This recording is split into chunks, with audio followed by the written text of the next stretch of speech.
Senhoras e senhores, bom dia, boa tarde, boa noite, dependendo do lugar do universo que você esteja vendo esse vídeo. Bem-vindo à aula prática de IP. Essa semana começamos a aula presencial. Todo mundo agora sabe como eu sou. Fisicamente, a minha presença física já é conhecida no mundo agora pelas pessoas. É, E agora você já sabe como eu sou, tanto no mundo virtual quanto no mundo real, cara. Tranquilo. Como é que a gente vai fazer hoje? O objetivo da aula de hoje, então, como é a aula prática da semana, a gente vai rever um pouquinho do que a gente apresentou durante a semana e eu vou colocar os algoritmos que a gente implementar aqui. Eu vou fazer comentários, a gente vai ver ele rodando e tal, para fazer o negócio ficar bem direitinho para quem não conseguiu acompanhar a aula segunda e quarta, acompanhar e pegar o bonde aqui e continuar fazendo as práticas. Tá legal? Então, vamos começar. Como é que começou a semana? A semana começou com eu pedindo para vocês implementarem um algoritmozinho que era. Eu passei para você, pessoal, eu quero que vocês façam um algoritmo que eu dado para vocês aí o vetor, eu quero que você me retorne o endereço do menor elemento do vetor. Aí foi o primeiro algoritmo que a gente implementou lá no quadro. E como é que foi esse algoritmo? Eu coloquei a versão dele aqui em Java, eu busca o índice menor. Como a gente programou ele em linguagem do quadro, aí é interessante que vocês comparem, porque vocês foram apresentados essa semana a linguagem do quadro, que ela tem as suas nuances, né? Vocês já estão começando a entender como o quadro é um compilador poderoso. Mas está aqui. Tem um contador, o menor índice. E o que a gente fez? Bem, para a gente encontrar o menor elemento do vetor, a gente não consegue adivinhar onde ele está. Então a gente é obrigado a percorrer ele todo. Como a gente é obrigado a percorrer, a gente já manda essa informação para quem está estudando o código, a gente usando o para. Quando o cara vê um para rolando, ele já sabe, cara, tem alguma coisa aqui que obriga a lógica a percorrer o array inteiro. Aí então ele já vem aqui. A gente vai até o final, eu começo do meu índice menor a zero, e aqui vem um ponto importante, que eu botei lá no quadro. Se você disse que o primeiro elemento é igual a zero, então você pode começar o contador de 1 aqui. Então, uma observação que eu fiz, é a mesma observação que eu fiz lá no quadro. A gente começa de 1, vai até o finalzinho do vetor, se encontra. Se você é o elemento que você está olhando. Aqui no caso vocês estão vendo, eu não estou usando pegando valor, estou só comparando com o cara na hora que eu pego. Se o cara que eu estou pegando naquele momento for maior, o menor, né? Do que o cara que está sendo apontado pelo Conte, eu já sei que eu não estou com o endereço do menor. Então eu atualizo o endereço do menor. Ao terminar essa quantidade de laços aqui, a gente vai e, opa, retorna o cara. Qual o bacana desse algoritmo aqui? A gente fez o teste de mesa dele. Como é que é o teste de mesa? A gente pega as variáveis, imprime elas e tal. Professor, e me explica um negócio. É, Dá pra gente, tipo, mimetizar, tipo, um teste de mesa, assim, no nosso código? Cara, dá, é possível fazer. O ideal seria você ter uma ferramenta de debug, mas como a gente está aqui em IP, isso foge muito do escopo da disciplina. Ensinar vocês a usar uma ferramenta de debug de software, né? Envolve já alguns conceitos avançados. A gente pode fazer uma versão caseira de como seria o quadro do nosso algoritmo. Como é que a gente pensa nesse caso aí? Eu falei para vocês que a gente tem que, a cada interação, a cada atualização que acontece, a gente imprime as variáveis. Né? Assim, cada vez que vai acontecendo alguma coisa, a gente vai imprimindo a variável. Então, a forma mais prática de fazer um teste de mesa é o seguinte: vocês, no final de cada laço, porque assim, sempre vai acontecer um laço, né? Pô, sempre vai acontecer um lacinho. Então, no final de cada laço importante, se você tiver dois laços um dentro do outro, no final, é dentro do laço mais interno, tá? Vocês fazem um super print. Como é que é esse print aí? Nesse print aqui vocês imprimem todas as variáveis que estão declaradas. Tranquilo. Chega aqui, int, aí coloca aqui cont, mais aí dá um espacinho e coloca o menor índice. Aí assim, se o teu método tiver alguma coisa que imprime, bagunça. Então tu tem que chavear aí a hora que tu vai fazer o teste, tu vai comparar o teu teste de mesa que você fez no papel com o teste de mesa do software. O ideal é sempre isso, porque assim eu vou dizer que essa é a hora que acho que vocês mais vão pegar bug. Quando vocês fazem o teste de mesa de vocês, vocês vão pegar bugs. Aí vocês vão corrigir o software de vocês, tá, beleza. Aí fez o teu teste de mesa. Quando você faz uma estrutura dessa no software e você roda, tem que ficar igualzinho que tu tem no papel. Porque se o do software tiver diferente, tu vai ter que corrigir o software, porque ele fez alguma coisa que tu não tá sacando que aconteceu. Então, é uma forma de a gente fazer uma estrutura dessa. Uma coisa importante, aqui como eu falei com vocês, a gente imprime aqui duas coisas. O quê? A gente tem que imprimir as variáveis internas do nosso método e tem que imprimir o array para saber assim, esse método aqui, ele faz alguma coisa no array? Se ele não faz nada no array, aí você não precisa imprimir ele toda hora. Agora, se ele modifica o array, em algum momento ele vai modificar o objeto, aí você tem que imprimir o objeto dele aqui.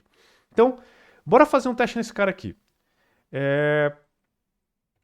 Eu vou fazer aqui o main.java, aí inicializa randômico, aí eu vou fazer eu já inicializei aqui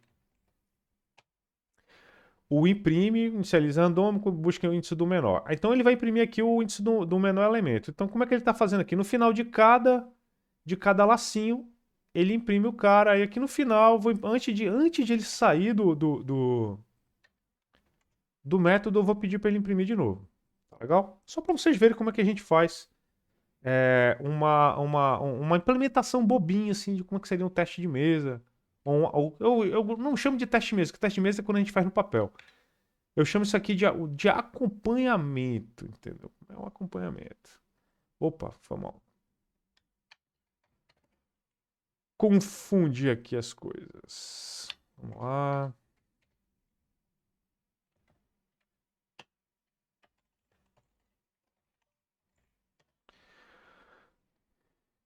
Tá. Opa. Será que eu esqueci de mandar imprimir alguma coisa? Busca índice do... Opa, esqueci de salvar, né, cara? Clássico do professor. Isso não acontece com a linguagem do quadro, né, cara? Ela tá sempre salvando automaticamente o quadro, né? Pô, isso é muito bom.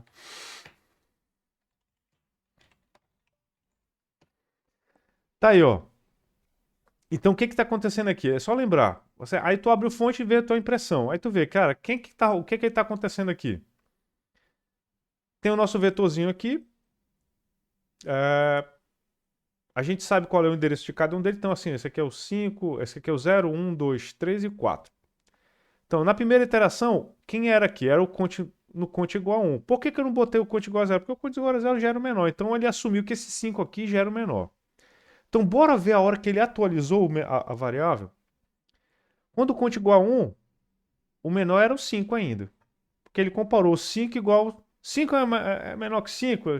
É maior que 5? Ele, pô, não é, cara. Então não precisa atualizar. Aí quando ele foi pro conte igual a 2, que já era aqui o 7, ó. Aí o que ele fez? Desculpa, isso aqui era o conte 0, 1, 2, né? Quando ele chegou no conte igual a 3, que é o 4, que é 4 menor que 5, aí ele entrou aqui nesse if, ó.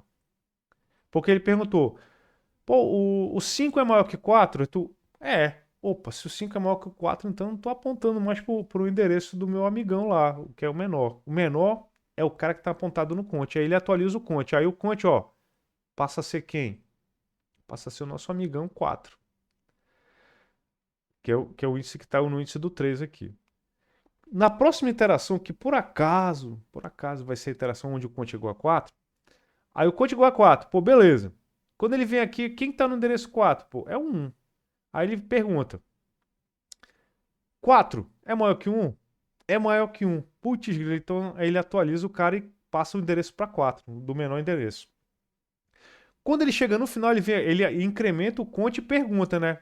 5 chegou no 5, que é o para. 5 chegou, aí ele sai. Aí ficou, qual é a variável final? O conte fica em 5 e o endereço do menor elemento é o 4. Então esse foi o primeiro cara que a gente viu na segunda-feira, a gente viu na linguagem do quadro.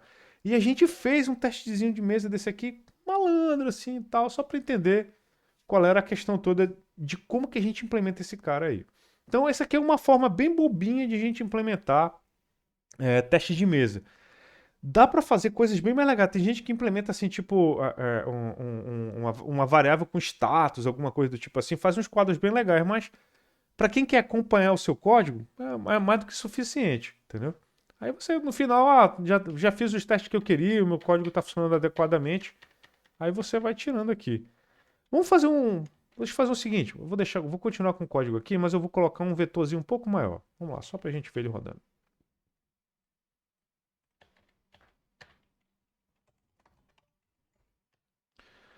Olha aí, tem um vetorzinho aqui rodando. Não vai falar mais nada, que o menor elemento tá aqui, ó. É um vetor de 10 elementos, tá na posição 8. No índice 8, né? Que é na nona posição, tá no índice 8. Mas lá no comecinho, ó, no índice 1, aparece o número 1. Então esse cara aí provavelmente vai dominar. Aí o que acontece, ó? Ele fica no 1 direto, cara. Então ele nunca entra naquele si aqui. Nesse sizinho aqui, ó. Ele não entra. Porque toda vez ele pergunta, um é maior que o cara? Não é. Aí ele passa. Um é maior que o cara? Aí ele passa. Só que quando chega no índice 8, aí ele atualiza, ó. Olha que fofinho. Índice 9, ele continuou. Ele compara com 18. Aí ele sai o último. Quando ele sai do laço, quem? O Conte está em 10 e o índice do menor elemento é 8. Aí, tipo, pô, professor, tá bacana, o nosso software tá beleza. Então, foi a primeira coisa que a gente viu na sala de aula essa semana. Então, eu já vou colocar. Eu vou tirar aqui quem quiser implementar a impressão, mas eu vou colocar o código canônico, cara, lá no nosso doc. Então, esse aqui foi o primeiro código que a gente implementou essa semana. O busca índice do menor, cara. Então, eu falei para vocês que a gente ia dar um trato nesse cara aí. Então a gente vai continuar. Vamos lá. Aí o que aconteceu? A gente, pô, falamos, tal, vocês viram que a gente teve aquele negócio todo, a gente começou a falar um pouco mais de vetores. A gente começou a falar, pô, sobre... Eu comentei com vocês, pô, pessoal, queria a gente falar sobre, pô, produto interno dos vetores e tal. E a gente começou a comentar sobre multiplicação dos elementos par a par. E a gente fez a implementação do produto interno do vetor. Só que o ponto todo é, a gente começou descrevendo que o produto interno começa com a implementação mais simples de toda, que é um produtório. Entendeu? Ou quer dizer, que é um somatório de produtos. Né?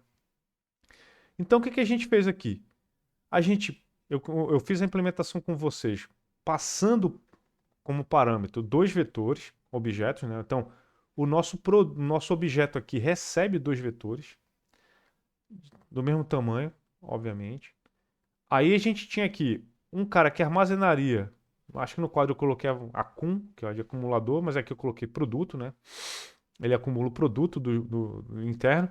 E a gente faz um conte de 0 até o tamanho do vetor. E eu falei para vocês, pessoal, a gente está assumindo aqui, né, na nossa multiplicação de produto interno de dois vetores que, por acaso, os dois caras têm o mesmo tamanho. Então basta pegar. Então, por acaso, eu peguei o tamanho do primeiro aí. E eu vou fazendo o quê? Eu vou acumulando. Eu pego os valores que estão nas posições equivalentes, né, nos dois objetos. Né? O cara que está no índice 1, eu vou pegar no índice 1. O cara que está no índice 2, eu vou pegar no índice 2. Aí vai indo. E cada um desses caras eu vou acumulando até que eu retorno o produto. Aí no final, a gente falou sobre eu pedi para vocês falarem, professor, eu quero que vocês façam o tamanho do vetor, que a gente chama, que é a norma, né, que é aquele número que ele representa numa questão adimensional o tamanho do vetor. Que é, a gente viu que, pô, como é que a gente faz isso? A gente faz o produto interno do vetor com ele mesmo e tira a raiz quadrada. Aí que vem um ponto aqui do que eu quero mostrar da implementação que a gente fez aqui. Então, aqui no produto interno está aqui o cara recebendo os dois vetores. Olha que fofinho e tal. Faço o contezinho retornando, fazendo aquilo que eu fiz ali e na norma. E aqui vem um ponto todo. A gente tem na biblioteca Math, que eu já deixei aqui aberto para vocês, uma função chamada sqrt, que é igualzinho que a gente usou lá no quadro. Ó. É a raiz quadrada. Só que o que eu quero assim, colocar para vocês. Vamos utilizar uma coisa que é sempre mais genérica. Quem é? O Power. Entendeu? Esse cara quer sempre esse número elevado a esse. Qual é o bacana disso, cara? Qual é o bacana disso? Se vocês olharem aqui, você vê que eu fiz uma... Eu botei 2. Isso aqui é elevado ao quadrado. Se você quer fazer uma raiz quadrada, você já sabe o que, que você vai colocar aqui, né? 0,5. Entendeu? Aí você tem uma raiz quadrada. Olha que legal. Então, assim, tem várias formas de fazer a mesma coisa. Quando você coloca um método que ele pode ser, tipo, personalizado, tipo, com algum valor, cara, isso é muito, muito mais bacana. No Math, você coloca. Acho que eu nem precisei colocar aqui, né? Se chama a biblioteca Math e tem aqui o pool, que é o elevado, ou você pode colocar o SQRT, que é o square, entendeu? Que é o que a gente fez lá no nosso quadro, na nossa linguagem do quadro, tá legal? Então, o que, que eu vou querer fazer com vocês aqui? Bora fazer um exemplinho aqui do produto interno, porque eu quero mostrar que a gente consegue fazer muitos outros métodos que são básicos para manipulação de vetores, utilizando a ideia que a gente está vendo aqui nesses dois caras aqui. Esses dois caras, eles obviamente são utilizados muito em álgebra linear, mas a gente pode utilizar eles como base para fazer outros algoritmos, vou dizer assim, que são utilizados de muitas formas e operações simples que a gente vê em álgebra. Então, vamos primeiro botar esses caras aqui para rodar. Dessa vez eu vou colocar o lista 1 e o lista 2 como objetos aqui. Lista 1 e lista 2. Vou dar o inicializa randômico duas vezes, né? Então não vou mais imprimir aqui a inicialização com 0, porque a gente já sabe que está funcionando, dada a nossa última aula.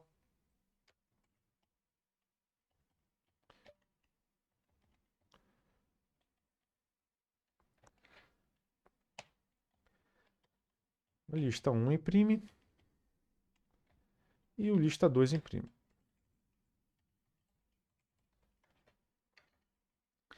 Bora ver como que está acontecendo aqui a situação desses dois aqui, para a gente só ver como é que foi a inicialização deles, né? Como eu já falei para vocês, eu gosto de ir devagarzinho, com humildade.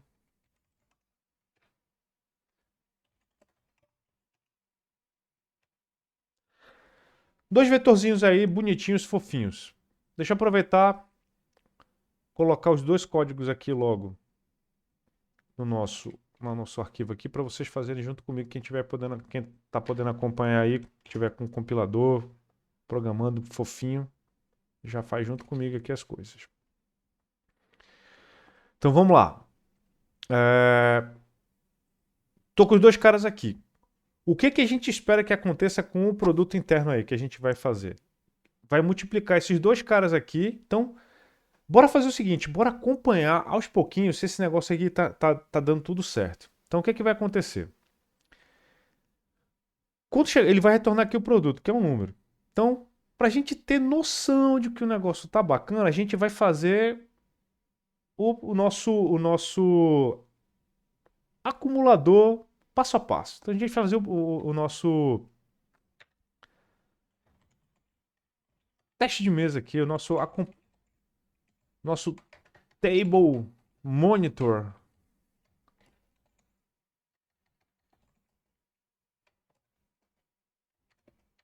Tracinho. Cara, eu conheço gente que faz isso aqui de muito de forma legal, cara. Vamos lá, vamos lá. Então, produto interno. Aí imprime aqui um pouquinho antes de sair. Vamos lá. Vamos pegar aqui o main.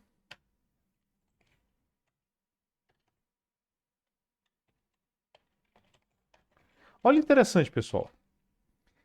Nesse caso aqui, eu tenho que passar, por mais que eu esteja chamando o método do objeto lista1, ele não vai usar o próprio objeto se eu não mandar ele. Então, aqui tu tem que fazer o seguinte, ó, lista1, lista2.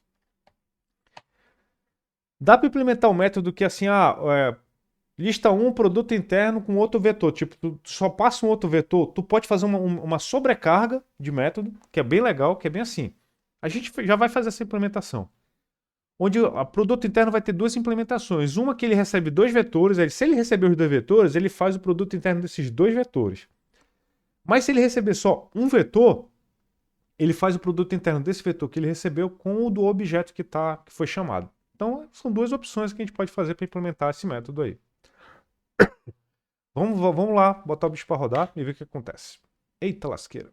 Faltou um mais ali, faltou um plus aqui, cara. Já era. Agora vai.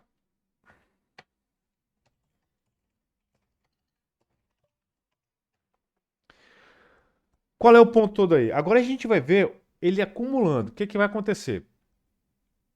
Quando ele começa, ele pega o 3 vezes 19 e coloca no acumulador. Então fica 57. Aí no próximo passo, quando quantificar 1, ele vem para cá. Aí vai ficar 3 vezes 14 mais 57. Vai dar 99. Aí depois vai, quando tiver no 2, ele vai estar pegando o 6 e o 2 aqui. Aí vai ser 99 mais 6 vezes 2, 12. Aí 99 mais 12, 111. Aí vai. 16 vezes 7. Aí 111 mais 16 vezes 7. 70, 7 vezes 6, 30, 42. Acabou. 120, 32. Aí pronto. Aí 132. Aí dá. Não, desculpa, 112. Aí dá 123. Aí vai. Até que fica no final. Ele sai do método. O que, que ele retorna? O método está retornando aqui. No caso aqui, eu não estou pegando nada, tá? Eu não peguei. Ele está retornando, mas eu não peguei. Ele retornaria para quem chamou 784, que é só o produto interno dos dois vetores, não é mais nada. Aí a gente pode, se a gente quer, chamar o método norma, que é o método que ele faz o produto interno do vetor com ele mesmo e manda o tamanho do vetor. Então a gente pode comparar o tamanho dos vetores. Aí a gente faz assim, ó.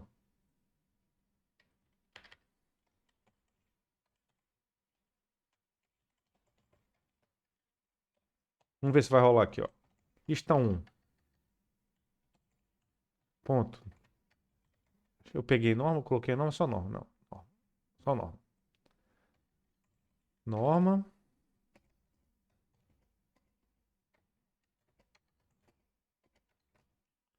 E lista 2, ponto norma.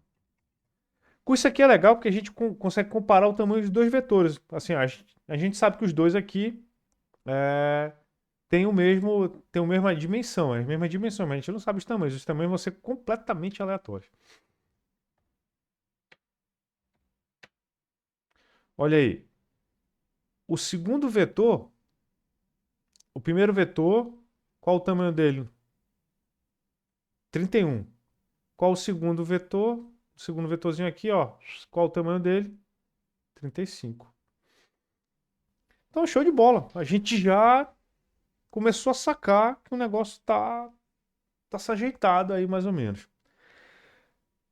Professor, tem uma noção de por que deu esses valores, eles deram muito próximo? É pelo tamanho dos números que a gente colocou nas dimensões. Como a gente não colocou dimensões muito grandes, por mais que tivesse 10 dimensões, não seriam vetores muito grandes, porque cada dimensão está pouquinha. Então, assim, ele anda muito pouco no espaço hiperdimensional. Agora, se você colocar vetores maiores, aí vai ficar bem grandão. Vou colocar aqui um vetor de tamanho bem pequenininho para a gente ver como é que funcionaria.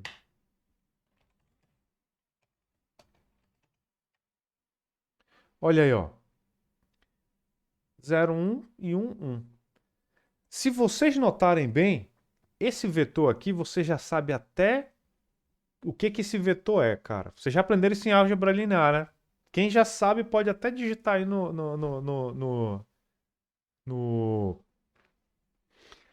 no chat qual o nome desse tipo de vetor.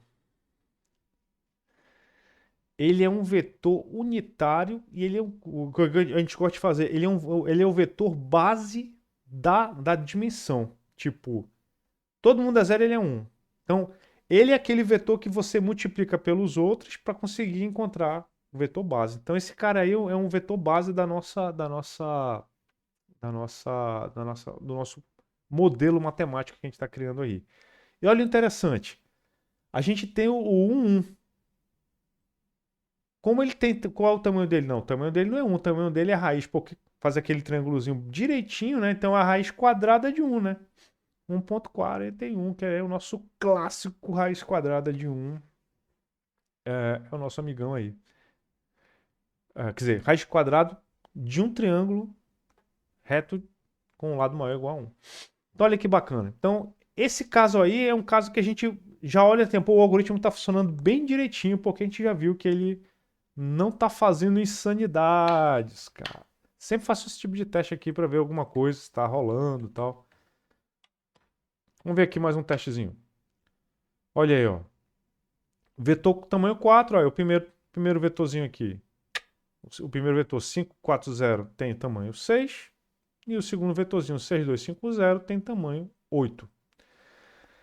Já nem preciso dizer, né, cara? Quando chega aqui, ó, é 5, 6.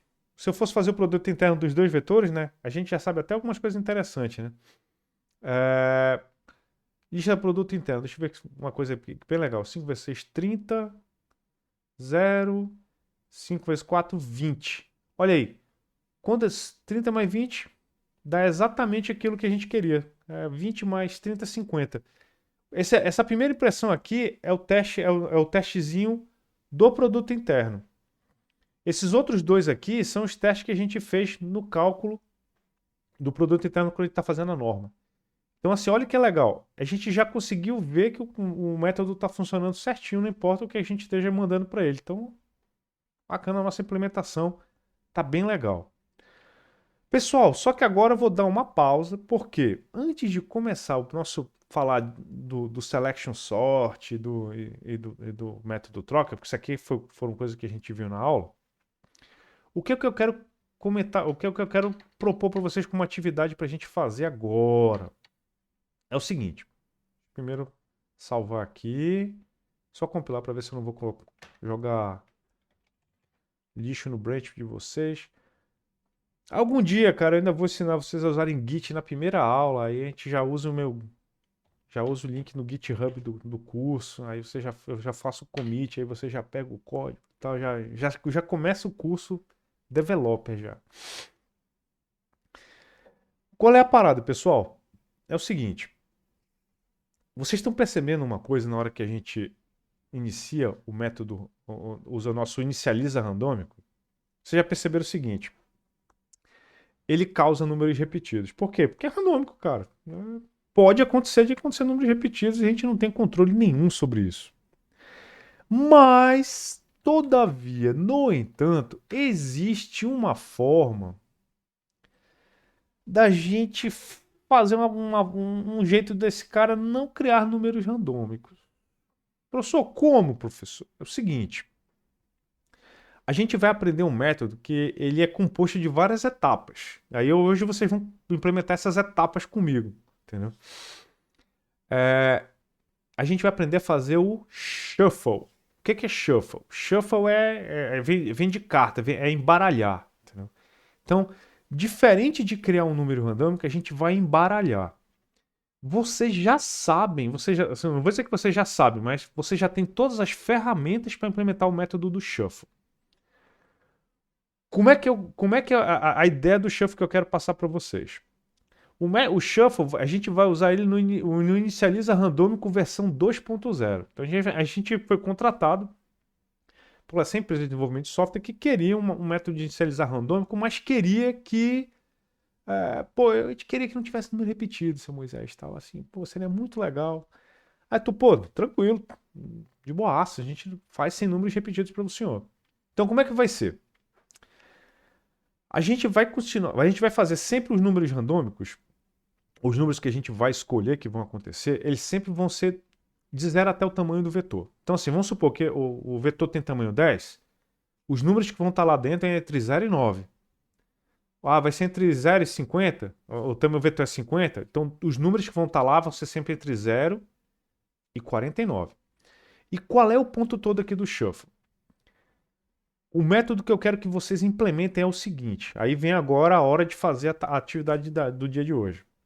Eu quero que vocês implementem a seguinte sequência de tarefas. Eu quero que vocês, primeiro, ao receberem o vetor, vocês vão, quando executar o método shuffle, qual a primeira coisa que vocês têm que fazer? Vocês têm que entrar no vetor de vocês, no vetor do objeto, e inicializar cada casa do vetor com o número do índice dela. Tipo, na casa 0, põe 0. Na casa 1, põe 1. Na casa 2, põe 2. Na casa 3, põe 3. Na casa 4, põe 4. Legal? Essa é a primeira atividade de vocês. Façam esse método aqui na parte Shuffle. Eu vou dar para vocês para fazer isso. Vai ser rapidinho, né? 3 minutos. Vou fazer a pausa agora. Primeira parte da implementação do Shuffle, qual é? Pegar, inicializar o vetor, colocando o valor que está no índice dentro da casinha. Tá legal? O link do documento está lá no Colab Web. É só clicar lá. Vem aqui, ó. Sempre lá no Colab Web, galera. Tudo está no Colab Web. É infinito no Colab Web. Vou dar pausa aqui, galera. Vamos lá. 3 minutinhos. Show! Bem, enquanto o pessoal está programando, eu vou programar também aqui. Como eu sou um cara muito malandro, vou pegar aqui um cara que eu já sei que está funcionando para eu não errar. O inicialize. Vou começar com ele.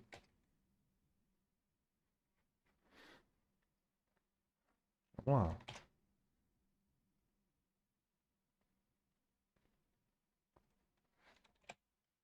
Pronto, acabei. Que, professor, já? Ah, pô. O que eu pedi foi isso. Pega o cara e inicializa o vetor colocando dentro do cara exatamente o índice dele. Bora ver funcionando? Bora, professor.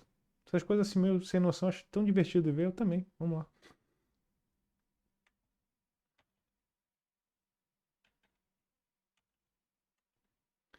Então eu vou colocar aqui o lista 1. Vou inicializar, colocar o lista 1.shuffle.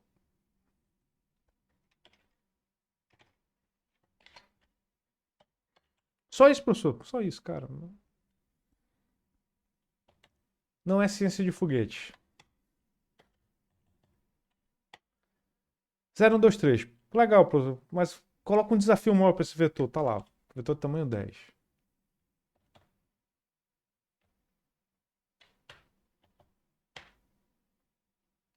Professor, tá muito fácil. Faz um mais difícil. Tá bom, fazer com 20. Vai que com 20 quebra, né? Sei, né? Aparentemente parece que tá funcionando. Pô, legal. Segunda etapa da implementação que eu quero que vocês façam agora. Eu quero que vocês façam. Lembra que o tamanho do vetor aí já está especificado, né? E a gente já colocou os números que a gente vai colocar dentro dele. O que a gente vai fazer agora é equivalente a balançar a caixinha assim. Os valores vão bagunçar tudinho, mas os valores que vão estar lá são esses. Como é que vocês vão fazer isso? Vocês vão fazer novamente um para. E esse para vai rodar a quantidade do tamanho do vetor. Então, se o vetor tem 20 mm, vai rodar 20 vezes. Legal? Para cada uma dessas vezes, vocês vão pegar dois números randômicos. Vocês vão usar aquela biblioteca rand 2 vezes. Aí vocês vão pegar dois índices desses dois caras. Aí, escolher esses dois índices, troca eles de posição. Pode acontecer de dar os mesmos dois números? Pode. Mas ele vai trocar. Então a brincadeira toda a gente vai fazer um outro par que não vai andar no vetor todo, mas ele vai rodar a quantidade de vezes que é o tamanho do vetor. Aí a gente pode fazer depois um ajuste. Se a gente tiver, a gente quer que rode 2 vezes o tamanho do vetor, uma vez só tal. Mas o que a gente quer fazer? A gente quer que a cada rodada a gente selecione dois números randômicos que tem que estar entre 0 e o tamanho do vetor também. Aí vocês já sabem também fazer isso. Aí pega esses dois números e troca. Para isso, vocês já podem usar aquele método que a gente já até implementou, cara, na quarta-feira, que é o método troca. Olha aí, ó. Vou colocar o método troca aqui só para deixar mais suave ainda, cara, essa implementação de vocês. Vamos lá. Bora fazer isso aí? Rapidão. Mais uma pausa. Agora 3 minutos e meio para vocês. Vamos lá, de novo. Voltando aqui, vamos terminar o shuffle. O que eu estava comentando aqui antes de retomar a gravação é o seguinte. para fazer muitas das coisas que vocês vão desenvolver ou vão produzir, vocês vão perceber que vocês não precisam criar muitas coisas do zero. Vocês podem fazer coisas básicas, mas vocês vão fazer muitas coisas do zero. Mas a maior parte das vezes, os problemas que vocês vão resolver não vão exigir que vocês façam coisas do zero. Vão exigir que vocês saibam quais as coisas que vocês já fizeram e vocês montam elas de forma a criar uma solução completamente diferente para aquilo que você estava fazendo. Então, o que limita, às vezes, um bom desenvolvedor não é saber uma linguagem de programação, é não ter imaginação.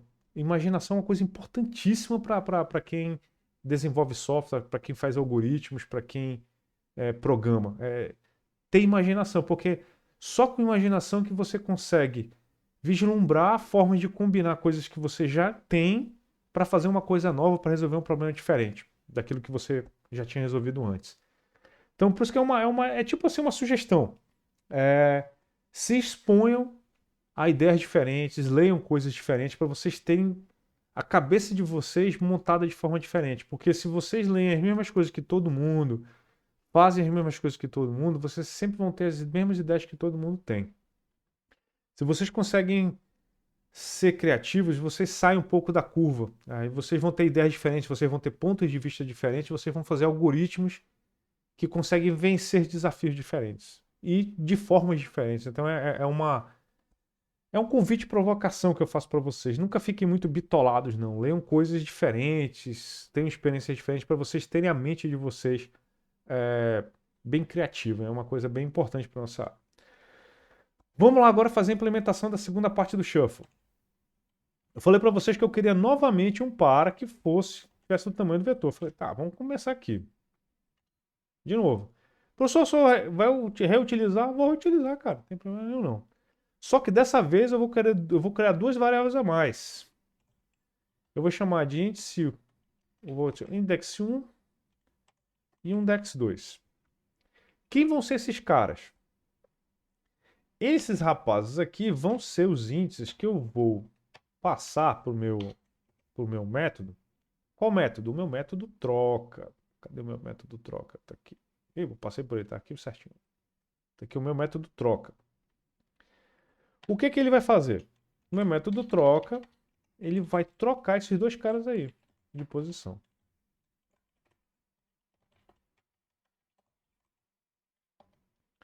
Mas de onde eu vou obter esses dois caras? Aí é que vai ser o pulo do gato. A gente vai obter eles de forma aleatória. E como é que a gente faz isso?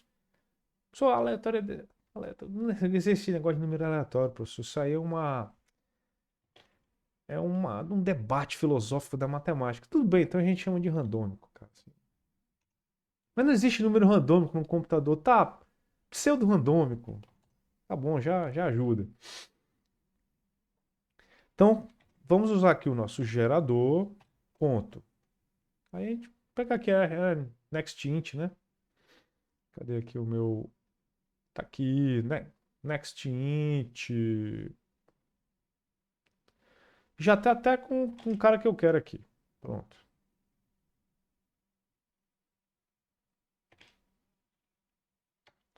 Só que eu não vou pegar vai ser o tamanho do vetor. Então, lembrando, quando a gente usa o nextInt do Rand, a gente já viu isso na aula, a gente apresentou essa biblioteca, ele vai de 0, inclusive ele inclui o 0, até o número que foi dado, excluindo esse número. Então, tu colocar de 0 a 10, ele vai de 0 a 9, que é exatamente o que a gente quer aqui. Então, o que vai acontecer aqui nesse caso? O shuffle, ele entrou para cada... Vai ser o tamanho do vetor, né? Pô, beleza. Professor, eu estou notando que nesse método em específico a gente chama o getTamanho várias vezes, né? A gente pode economizar essas chamadas? Nesse caso aqui, acontece aquela situação que eu falei que eu comentei com vocês em sala de aula. Se você chama uma vez só o método para pegar um valor, aí é melhor não trocar por variável não. Agora, se está sendo chamado muitas vezes e você não está alterando esse cara, aí eu acho que já vale a pena você criar uma variável para armazenar esse cara. Então é o que eu vou fazer aqui. Olha como eu vou fazer. A única razão de eu estar fazendo isso, pessoal, é porque a gente está usando esse cara aqui muitas vezes. Vocês já perceberam, né?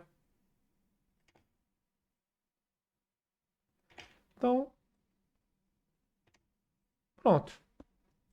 Nessas situações aqui, eu acho legal vocês criar uma variável tranquilo aí. Mexeu aqui, mexeu aí. E ela não tem um negócio muito complicado dela de mexer, não. Então tá tranquilo. Bora ver como ficou? Porque agora tá na hora de a gente fazer o tempero. O que é o tempero? Vamos ver se a quantidade de vezes que a gente está passando é suficiente para o vetor ficar meio bagunçado. Vamos dar uma olhada. Então, tá aqui no meu main.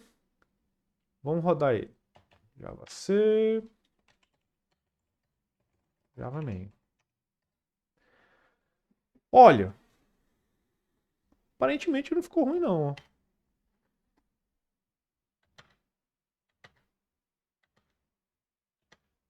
que vocês acham? Eu acho que ficou legal, não ficou? É interessante a nossa versão do Shuffle. Por que o Shuffle é legal? Porque quando a gente usa métodos de ordenação, é interessante a gente ter alguém que gere vetores com números repetidos e vetores sem números repetidos. Então, isso aqui é bem didático para a gente que está fazendo o algoritmo de ordenação trabalhar com esse tipo de opção. Então, você pode trabalhar com uma opção que cria caras ordenados e caras desordenados. E aí, o que acontece? Vocês já criaram aqui o nosso shuffle, o que vocês fazem? Pô, alguém pode chamar o shuffle para fazer isso em qualquer momento, né? O que o shuffle, ele cria o vetor. Ah, é, professor. Então, eu não, o shuffle é para bagunçar o vetor, né? Eu queria só para criar o vetor e criar o vetor sem repetido. Então, bora fazer o seguinte, bora consertar o nosso método.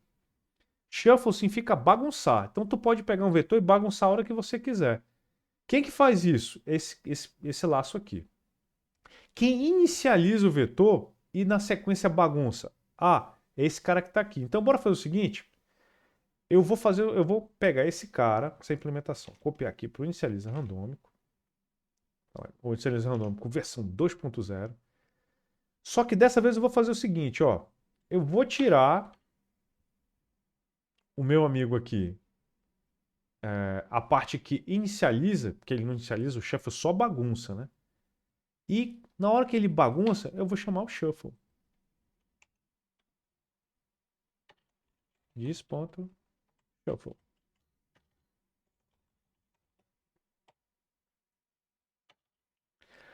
Agora sim o negócio começa a ficar interessante, professor. E aqui eu posso voltar ao tamanho VET normal, porque eu só chamei ele uma vez, né? Pronto. Saca o cara daqui. Tira o conte daqui. Deixa só o conte. Olha o interessante aí. Então a gente tem agora duas inicializações. Por quê? Essa hora que eu falo para vocês que eu já tinha comentado em sala de aula. A gente sempre tem que pensar se o nosso método pode ser utilizado por outras pessoas de uma outra forma. Bagunçar o que está dentro do vetor pode ser uma coisa que seja útil para pessoas em outras situações. Então, assim, não necessariamente a pessoa inicializa e quer bagunçar. Não, às vezes a pessoa já tem um vetor com uma certa ordem, ela quer testar alguma coisa, ela quer que bagunce. Ela não quer mudar os valores que estão dentro do vetor, ela só quer bagunçar. Então, o shuffle serve para isso. Ele bagunça o cara, não importa o que tem lá dentro, entendeu? No nosso caso aqui, a gente está bagunçando proporcional à quantidade de vezes do tamanho do vetor. A gente pode colocar aqui esse tamanho VET, a gente pode multiplicar. Opa, deixa eu colocar aqui só uma coisinha que eu esqueci de arrumar aqui, né?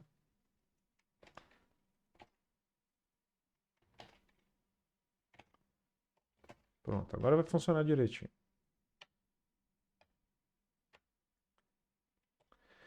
Então, nesse caso aqui é legal porque a gente dá a opção e a gente construiu o Inicializa Randômico 2 fazendo shuffle. Então, pô, legal, professor. Bora testar? Bora testar. Vamos inicializar randômico agora? O shuffle agora ele não faz mais aquilo que a gente quer. Porque ele só bagunça. Já tem que ter alguma coisa lá dentro para bagunçar. Então eu vou fazer agora o lista randômico versão 2.0. Cara, aí sim, professor. Vamos lá, vamos ver como é que ele vai se sair.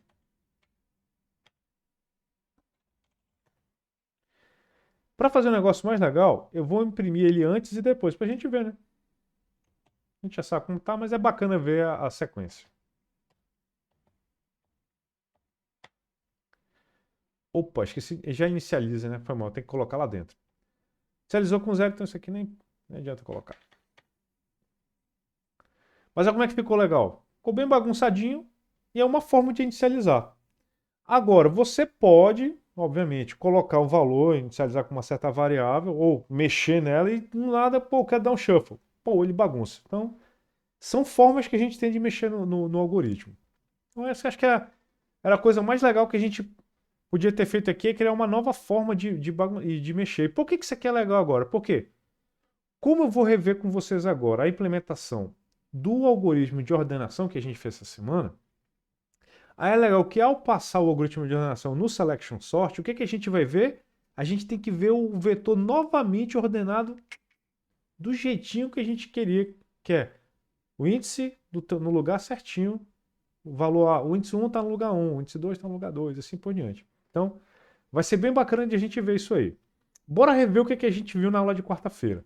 Então, na aula de quarta-feira, primeiro a gente fez a operação de troca que eu comentei com vocês, que ela é a operação mais importante aí dentro, ela é a base do algoritmo de ordenação. E a gente viu aqui que a gente tem o algoritmo de selection, que é aquele algoritmo que eu falei para vocês que não importa se o vetor está bem organizado ou mal organizado, ele vai fazer o mesmo trabalho. Por quê? Ele utiliza dois pares, um dentro do outro. A gente viu até que a ordem de complexidade dele é quadrática, né? Nossa, matemática, né, professor? É. O que acontece aqui? A gente viu, que esse algoritmo ele faz ele tem dois algoritmos internamente dentro dele. Que algoritmo é esse? Primeiro, o algoritmo que faz o seguinte, ele passa pegando um certo número e tenta encontrar o menor índice que tem naquele cara. Se vocês olharem esse pedacinho aí, vocês vão ver que ele é igualzinho, cara, ao busca do menor índice. Olha aí, ó. É o menor, é igual, cara. Sim, não mudou nada. Cheguei aqui, ó, tá aqui dentro, cara. Do mesmo jeitinho. Comecei com o cara mais um, peguei o tamanho até ele. Se o cara for maior, pegou, entendeu? Olha aí que bacana. Se o menor elemento for maior do que o cara que eu estiver apontando, ele não é o menor, e assim por diante. Tô com um elemento que está na posição com o menor índice, eu troco com o cara que está no meu início. Acabou. O que a gente vai fazer agora aqui? A gente vai ver o selection sort rodar passo a passo. Por quê? A gente viu nessa hora aqui, toda vez que ele roda um pedaço do vetor, ele ignora que existe a outra parte e vai atuando no resto do vetor. Então, bora ver isso acontecendo. Dentro desse par aqui, vocês viram que eu coloquei já um imprime. Por quê? Aqui eu já posso imprimir o vetor, já tem um método que imprime o vetor, então eu já imprimo ele. E a gente vai ver isso acontecendo passo a passo no nosso vetor, tá legal? Como o nosso vetor tem tamanho 20, ele fica meio grandinho, eu vou colocar tamanho 10 para a gente acompanhar esse cara. E olha o interessante.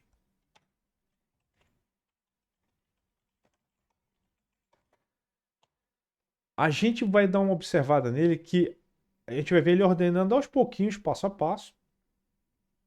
E ele vai voltar ao estado original que ele estava no finalzinho da ordenação. E como não tem número repetido, a gente vai ver tudo certinho. A gente depois pode fazer a inicialização randômica normal e ver que ele funciona também com números repetidos. Mas vocês vão ver que existem algoritmos de ordenação que partem do pressuposto que não tem número repetido. Tem outros que funcionam com ou sem. Então, tem que tomar cuidado para saber qual algoritmo que você está utilizando. Tá bom? Lembrando, o objetivo aqui de eu estar ensinando ou mostrando esse algoritmo para vocês não é ensinar os algoritmos de ordenação. Vocês têm uma disciplina lá em ED1 e ED2 só para ver o algoritmo de ordenação e vocês vão ver ele de novo lá em PAA.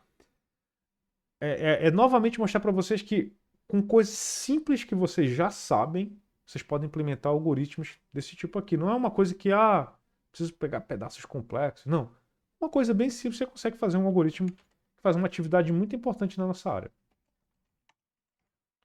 Então vamos lá. Olha aí. Começou com o meu vetor completamente zoado aqui.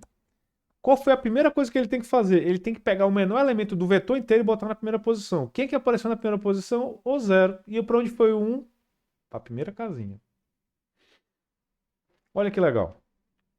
Na segunda rodada, ele parte do uso desse cara aqui. Ó. Aí o que ele vai fazer? Ele faz de conta que esse cara aqui é o vetor agora que ele tem que atuar. Ele tem que pegar o menor elemento desse vetor e botar na primeira casa. Olha quem ele bota na primeira casa. Aí tá aí esse resto desse vetor todinho aqui. Como é que a gente sabe que o algoritmo está rodando certinho? Ele sempre vai colocar o cara certo na posição correta. Então a gente acompanha onde que ele colocou o cara que estava nessa casa. É assim que a gente sabe se o algoritmo funciona de forma adequada. Ou se ele fez aquilo que a gente mandou ele fazer. Isso é uma coisa que é importante vocês sempre lembrarem. Em programação, existe uma diferença muito grande entre o que a gente quer que seja feito e o que a gente manda fazer. Então, o objetivo dessa disciplina de IP é que vocês vençam essa diferença. Tipo, quando a gente está começando a programar, é muito normal a gente querer que o algoritmo faça uma coisa ou querer fazer um algoritmo que realiza uma certa tarefa, mas o algoritmo que a gente está escrevendo está fazendo outra coisa. Ele não está fazendo aquilo que a gente quer, ele está fazendo aquilo que a gente mandou. Por quê? Porque é uma falha nossa de não saber expressar de forma corretamente em linguagem de programação ou em algoritmo aquilo que a gente quer realmente. Então acontece esse pequeno delta aí. Então aqui que é o ponto legal. Tipo, como é que eu sei que ele trocou o cara com a posição correta? Porque o menor elemento estava lá na última casa. Então um foi para lá. Então, pô, beleza, ele encontrou o menor elemento e trocou ele com a primeira posição. A segunda parte, ele trocou o 3 com 1. Na segunda parte, ele vai trocar o 4 com 2. Onde é que está o 4? Ó, olha, ó. Apareceu aqui. Então ele trocou certinho.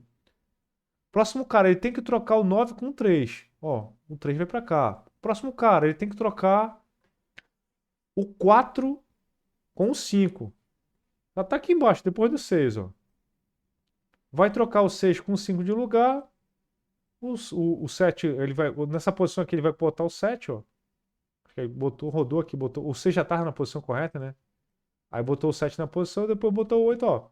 Aí ele não faz a última rodada, porque como a gente viu em sala de aula, a gente não precisa rodar o algoritmo na última vez. Por quê? Porque o vetor que só tem uma casa, professor. Então tu não precisa imprimir um cara que só tem uma casa só. Olha que bacana. E nessa implementação aqui, a gente viu que a gente pode fazer diferentes coisas. A gente pode trocar aqui agora o vetor, ó, vamos supor. Eu vou trocar agora o tamanho aqui do vetor.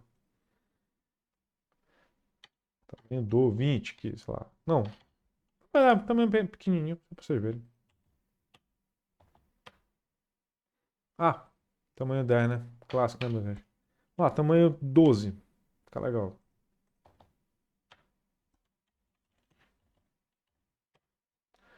Tá aí, ó. De 0 a 11, tudo arrumadinho. E vocês vão acompanhando a hora que ele houve alguma troca. Olha que legal. Qual é o bacana desse algoritmo aqui? Para números pequenos, ele é até bem. Assim, um algoritmo que tem complexidade quadrática, ele não é, sei lá, a melhor implementação que existe para o problema. Pode ter certeza que não é. Mas, todavia, no entanto, para números pequenos não faz assim um vetor pequenininho. Tipo, o que é um vetor pequeno, professor? Qualquer coisa abaixo de 100 é considerado nada. Não faz muita diferença o tipo de algoritmo que você usa.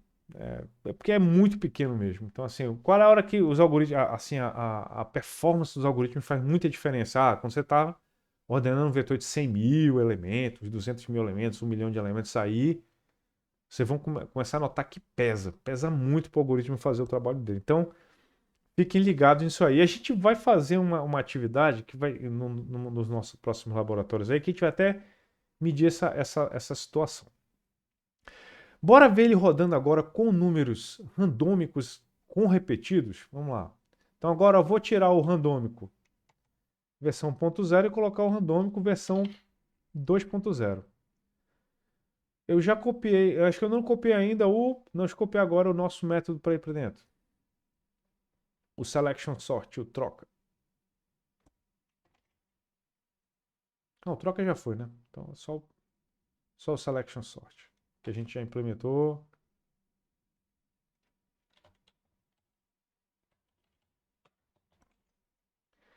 Tá aí o nosso selection. Vocês podem sempre, ó, tirar esse imprime aqui no final, né? Esse imprime é só para a gente acompanhar os passos do algoritmo, tá? Mas ele não é obrigatório em momento nenhum, tá aí dentro, tá? Bora agora inicializar randômico. O inicializar randômico, lembrando Vamos dar uma olhada nele aqui. O índice analisa randômico, ele ele pega números que é duas vezes o tamanho do vetor. Por quê? Para evitar aquele negócio de aparecer muito número repetido. Então eu dei um range maior de números para ele pegar.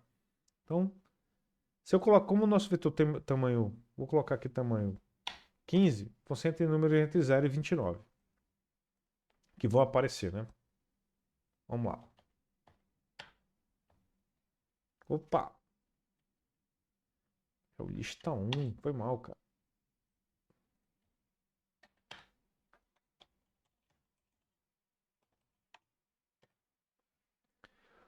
Olha, vocês verem como é que ele repete muito o número, ó. 3, 4, 4, 4, 5, 11, 12, 14, 14, 23, 23, 25, 25, 26, 27. Vocês estão vendo como é que ele vai organizando os números direitinho? E ele vai fazendo aquilo que ele está fazendo. Tipo, como o 3 já é o menor número que está aqui, ele não fez nada. Chegou no 23. Aí ele fala, pô, qual é o menor elemento desse vetor que está aqui? É o 4. Mas qual 4? Porque tem esse 4 aqui, tem esse outro 4 aqui. Então ele troca com o primeiro que ele encontra, ó. Então já é o 4, pô. Aí vem que jogou para cá. Quando ele vai para o segundo vetor, aí ele vai trocar com o outro 4. Aí tá aqui o 4. Aí toda vez que acontecer repetido é isso. Então esse algoritmo aqui é um algoritmo que, você já viu, ele não tem problema, ele roda, mesmo tendo números repetidos dentro do array, do nosso objetinho. Legal? Clássico, bacana, suave. Para essa parte de ordenação, hoje já está bacana. O que eu quero propor para vocês agora? É o seguinte. Eu quero que a gente faça agora uma biblioteca de pequenas operações básicas de vetores que são muito comuns. E eu quero que vocês usem como inspiração para usar ela o método que vocês criaram, que é do produto interno. A gente não vai fazer exatamente o produto interno, mas o que é que eu quero que vocês façam? Como vocês estão fazendo a álgebra, então vocês já estão com a cabeça antenada na matemática. Eu quero que vocês façam o seguinte: eu quero que vocês façam um método. Vocês vão fazer vários métodos, né? Mas a operação é que vai mudar, mas a manipulação vai ser a mesma. Todos os métodos que vocês vão fazer agora vão receber um vetor, um vetorzinho como atributo. Legal? Você vai receber um vetor como atributo. Só um. O que tem que acontecer com ele? Se for assim, soma com vetor. Então vai ser o método soma com vetor. Você vai ter que pegar o vetor que você recebeu como parâmetro e pegar o elemento da casa 0, somar com o elemento do teu objeto da casa 0 e colocar o resultado no teu objeto. Então, se tu recebe assim, vamos supor que tu tem um vetor que o primeiro locus dele tem número 2 e o outro objeto veio com número 1. Tu vai somar, vai dar 3 e tu vai guardar no teu objeto o resultado. Então, o que eu quero que vocês façam, eu quero que vocês façam, o que vocês fizeram aqui foi o produto interno, né? Eu quero que vocês façam o soma com vetor, subtrai de vetor e multiplica com vetor. Então é multiplicar, somar e subtrair. Vocês sempre vão pegar o de vocês e faz a operação com o outro e o resultado põe no vetor de vocês, casa a cada. Assumam sempre que os vetores têm o mesmo tamanho. Tá legal? Vamos lá fazer essa práticazinha, pessoal. Rapidão aí pra gente já ir se encaminhando para os finais da aula aí. Valeu? Vamos lá. Vou dar uma pausa aqui, 5 minutinhos para vocês implementarem esses 3 métodos aí. Lembrem, é só usar o algoritmo base para realizar a tarefa. É uma mistura do algoritmo de percorrer o vetor, que é o caso da inicialização, com o do produto interno, que vocês viram como é que a gente atua quando a gente recebe 2 vetores diferentes. Vamos lá? Bem, pessoal, vamos retomar aqui para a parte final da nossa aula, a gente implementar aqui os 3 métodos que eu tinha solicitado, gentilmente, com muita educação. Programação aqui para a parte de vetores. Então, vou fazer o seguinte, eu vou fazer o template de um e a gente vai só modificando para os próximos. Então, como é que vai ser? Todos esses métodos não retornam nada, porque o resultado deles fica é o estado do nosso array. Então, do array que é o nosso objeto interno. Então, eu vou fazer primeiro o de soma. que vai acontecer aqui? Eu vou somar o vetor com outro vetor, né? Então, a ideia é que a gente, assim, soma com... Aí tem aqui, vetor, outro. Porque quando você vai chamar uma método, assim, objeto, ponto, soma com outro objeto. Aí fica até uma coisa que é fácil de ler. E isso que é o bacana de vocês escreverem métodos que sejam como frases na hora que a pessoa está lendo. Né? Então, como é que vai ser? Eu vou fazer uso do meu... O cara mais bobão que está aqui, o inicializa. Esse cara aqui, eu digo para vocês, usem ele como base para tudo. Tá legal? Fez o inicializa correto? Tem todos, a maior parte dos métodos de vetor que tem correto. Vamos lá. Então, o que ele está fazendo aqui? Ele está andando no meu vetor. Perfeito, está ótimo. O que eu vou fazer agora? Eu vou criar uma variável aqui, temp, só para armazenar, para não ficar uma linha muito grande, tá? Então, como é que vai ser? Vai ser temp, recebe, diz.getElemento na posição cont. Aí vem a operação aqui que define esse método, ó, mais outro ponto getElemento na posição cont. De setElemento, quem que eu vou colocar aqui? Esse temp. Pronto. Acabei de terminar a implementação do soma com outro vetor. Antes de a gente reaproveitar esse código, vamos testar para ver se ele está funcionando. Tá legal? Uma coisa importante: só reaproveita em código que está funcionando. Então, nunca reaproveita. Ah, vou fazer aqui na louca. Não, cara. Vai na boa, vai suave, vai suave, vai suave. Então, o que vai acontecer aqui? Eu vou imprimir, vou inicializar eles. Lista 1, lista 2. Vou inicializar os dois randômicos, tá? Sem ser com shuffle.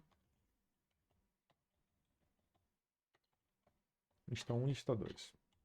Então vamos lá, olha as operações que eu estou fazendo aqui.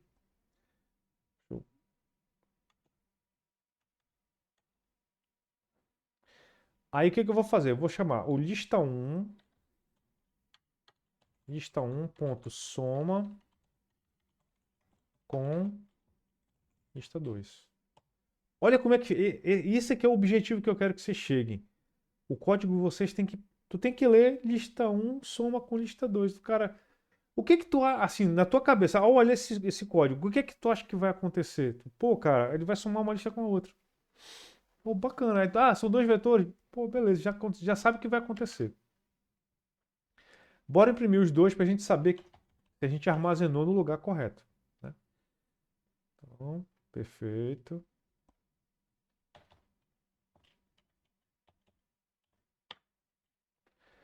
Opa! Deixa eu ver o que que eu errei. Foi em vetor 1, vetor 2. Eita, peraí. Ah, tá. Aqui. Retornei alguém que eu não devia retornar. 139, tá aqui embaixo. Foi na correção que eu fiz.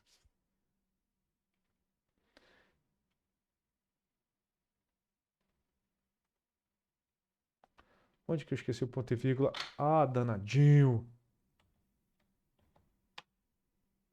Eita.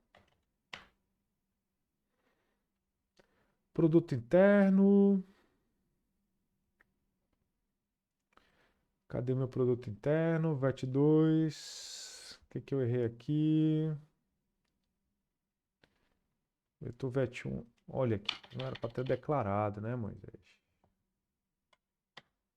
Pronto, acabou.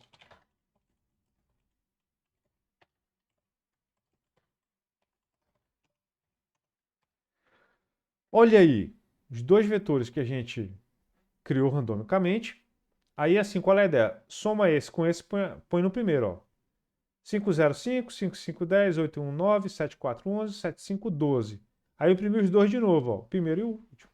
Então, o nosso código está supimpa. Beleza, show de bola. Professor, como é que a gente faz agora o método de subtrair do outro vetor. Subtrai de. Beleza. Então vai ser o seguinte.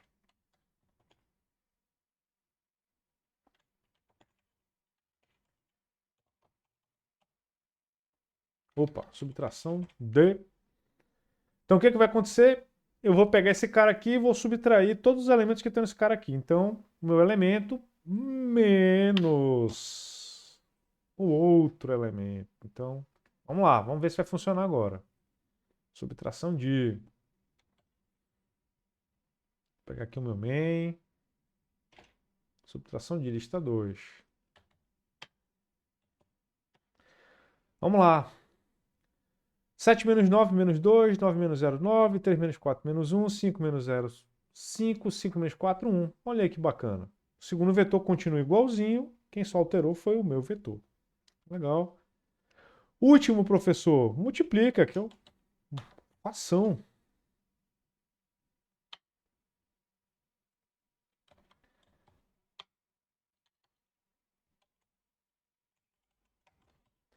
Esse cara aqui poderia ser uma implementação do produto interno. Poderia ser. Mas por que a gente não consegue aproveitar o mesmo código? Porque o produto interno tem uma lógica diferente. A gente tem que acumular o valor. Aí não dá. Não dá. Nesse caso aqui tem que ser desse jeito que está aqui mesmo. Tem que usar outro cara. Então como é que a gente troca aqui? Asteriscoso. Professor, eu notei uma coisa. Não queria comentar. Mas eu ouvi que o senhor tá com medinho de alguma coisa. Eu falei, não, não é medinho, cara. O senhor tá com medinho. Eu não vi o senhor comentar nada sobre o divide.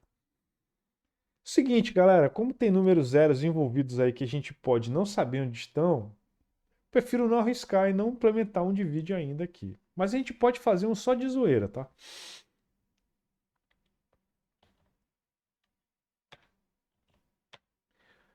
Vamos lá, fiz um multiplica aqui, ó. 6 vezes 9, 54. 7 vezes 9, 63.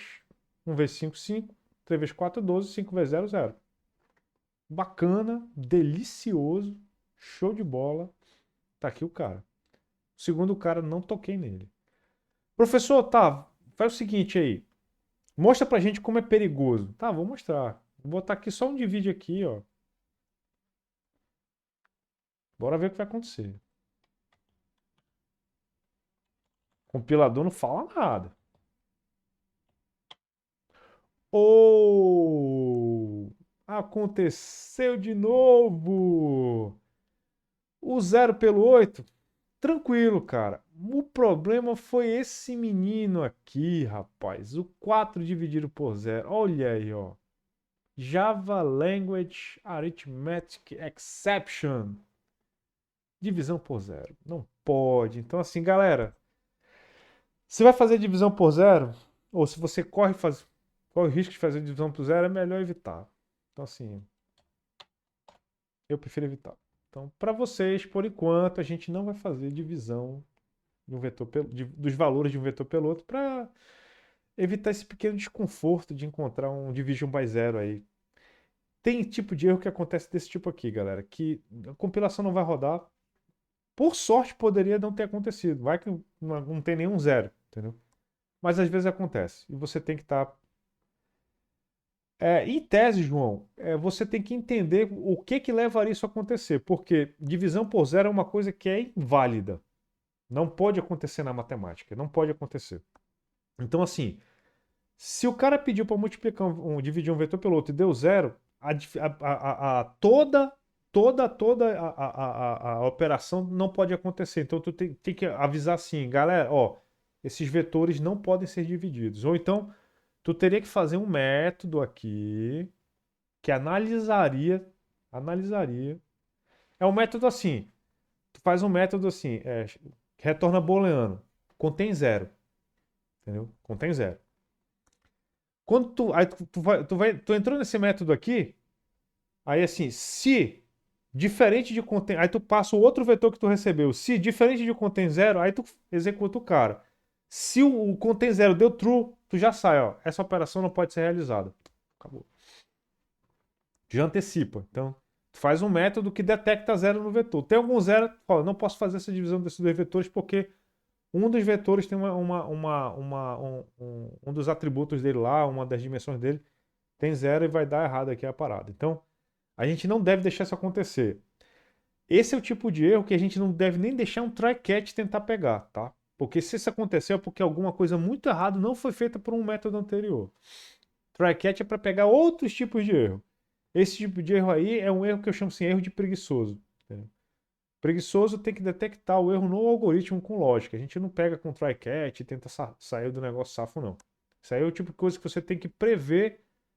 Divisão por zero é um erro que você não pode deixar acontecer. Você tem que prever situações que ele pode ocorrer e se antecipar a elas. Entendeu? Então, vai acontecer, detecta e avisa o usuário que ó, aquela entrada que você foi recebida tá inválida, alguma coisa do tipo assim. Tá bom? Galera, colocar aqui a nossa mini biblioteca de operações com vetor aqui no nosso arquivo. As fontes da aula. Tranquilaço. Lindo, maravilhoso. São exatamente 20 horas. Mentira, 20 minutos para as 8. Tá na hora de encerrar a aula. Muito boa a aula da prática que a gente teve hoje. Deu para revisar o conteúdo da semana, ver as implementações, ver as melhores jogadas, entendeu? O que a gente vai ter na aula de segunda-feira? A gente vai continuar com a nossa saga da ordenação. Lembrando que agora quando a gente estiver na sala de aula, eu sempre vou assumir que a gente está programando para essa classe vetor que a gente escreveu aqui. Então tudo que a gente já fez aqui hoje, eu já vou fazer uso na sala de aula. Tipo, ó, assumo que a gente usou o método shuffle. Assumo que a gente tem o método produto, o produto multiplica com, subtração de, e o método soma com. Assumam sempre isso aqui, tá? O que a gente implementa, tanto teoricamente quanto aqui na parte prática, estão sempre presentes na nossa classe vetor que a gente vai começar a utilizar. Na segunda-feira, então, a gente vai ver o quê? O próximo método de ordenação, aquele método que a gente já consegue ter uma diferençazinha se o vetor está ordenado ou está desordenado. E a gente também vai ver o lendário bubble sort, o que eu chamo assim, o gerador de calor dos processadores, o grande aquecedor dos invernos russos. A gente vai conhecer ele na segunda também. Então, a ideia é que a gente faça isso. Se tudo der certo, eu vou começar, vou dar uma introdução para vocês sobre recursão na quarta-feira. Tá legal? Senhores, muito obrigado aos alunos presentes aí, a nossa aula prática. Logo que o Google processar aqui, já deixa essa aula aqui disponível lá no nosso ColabWare, o linkzinho lá para o YouTube. Não esqueçam, cara, se você gostou dessa aula, assine o canal, ative o sininho, cara. Olha que maneiro. Fuleiragem, né, pessoal? Obrigado a todos aí e até segunda-feira. Fechou? Para a gravação aqui, mas vou continuar aqui. Quem tiver alguma dúvida, pode perguntar. Valeu, pessoal.